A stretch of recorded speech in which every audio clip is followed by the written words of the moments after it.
আলাইকুম রহমতুল্লাহ বরকত।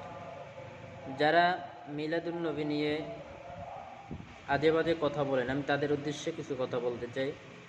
কারণ মিলাদুন নবী বাংলাদেশে নয়, পৃথিবীর অনেকগুলো রাষ্ট্রেই মিলাদুন নবী পালন হয়ে আসছেন, হবে, হইতেছে এবং ভবিষ্যতেও হবে, পূর্বেও হয়ে আসছে। তো আপনারা যারা মিলাদুন নবী নিয়ে আজে বাজে কথা বলেন, সমস্যা কি আপনাদের? মিলাদুন্নবীতে কি হয়? মিলাদুন্নবীতে বিশ্বনবী সাল্লাল্লাহু আলাইহি ওয়াসাল্লামের সিরাত সুরাত, তার আমল আকলাক, তার চলাফেরা, অর্থাৎ এগুলো মানুষকে শোনানো হয়। হ্যাঁ, আলেমরা আসে, তারা এইভাবে মানুষকে শোনায় যে আসলে বিশ্বনবী সাল্লাল্লাহু আলাইহি ওয়াসাল্লামের আদর্শ কী ছিল। আমরা তো বিশ্বনবী সাল্লাল্লাহু আলাইহি ওয়াসাল্লামের আদর্শ থেকে বঞ্চিত, আমরা অনেক কিছু জানি না, অনেক কিছু মানি না। সেটা আলেম সমাজের দায়িত্ব কি? তারা মানুষকে বুঝাবে, তারা মানুষকে শোনাবে, মানুষ এগুলো শুনবে আর তারা দ্বীনের পথে আসবে। তারা আপনারা মিলাদুন্নবীর চুলকানি কেন, আপনাদের কেন চুলকায় বলেন? হ্যাঁ, যদি মিলাদুন্নবীতে কেউ বাড়তি কিছু করে, সেখানে আপনারা তাদেরকে